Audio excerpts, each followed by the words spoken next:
Going guys, EJ the Phoenix here, and today I am gonna show you how to add some special reverb effects onto your vocals. Now this is something that a friend of mine, being JC, who is a member of the Visioncast podcast, he asked me the question, how do you add effects, or should I say reverb effects, onto your vocals?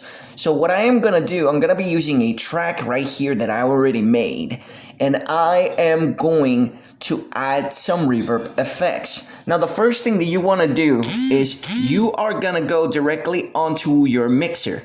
You're gonna go onto the mixer, you open up your mixer, and you will go onto your plugin setting, which is right within the center. Click on an empty slot of the plugin, and you're gonna go all the way down to where it says reverb.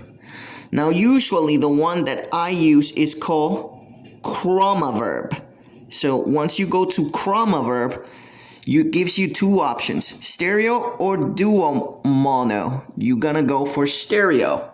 Now once you open up on reverb, it shows you a pop-up that shows you a factory default. Now it gives you three types of settings: your attack, your size, your density, your decay, your distance, your dry levels, and wet levels. So usually what I like to do is I will click on the factory default and go all the way down to where it says space. Now in space, it gives you a whole variety of catalogs that you can use. So the one I usually go, it shows you the 80s Golden Gate, 80s the 80s non-linear, and then Cathedral. So I click on Cathedral. And then once I click on Cathedral, I usually don't mess around with the size or the density of it. I usually go directly onto the decay, and usually what I do is I start setting it up to maybe 2.60 seconds, and then for the distance I usually like to do a little bit of 70%. Now your dry level, you always want to have it at 100%, and wet level, you want to keep it the way that it is. Now what I am gonna do, now that I have adjusted my reverb effect, I am going to solo the track that I have and show you guys how it sounds. And if there is any further tweeting, I will be doing the tweeting. But let's take a good listen. Sorry about that. Here we go. I used to be afraid of the dark, but then I met you, and you healed me of my scars. Now, as you probably noticed, it sounds pretty balanced, so that is the exact level that we want of, reverb.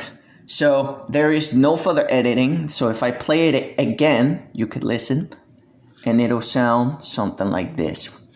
I used to be afraid of the dark, but then I met you, and you healed me of my scars.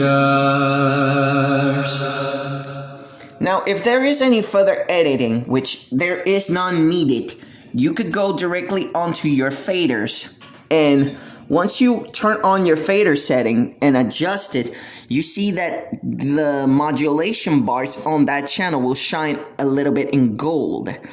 And depending on how high you decide to raise it, the higher the level for your reverb and more noticeable. But usually I like to keep it right around this particular setting because it goes perfectly well. So I keep it around 3.0 decibels because you don't ever want to do too much. Reverb in and of itself sometimes winds up making things a little bit worse if you add too much of it.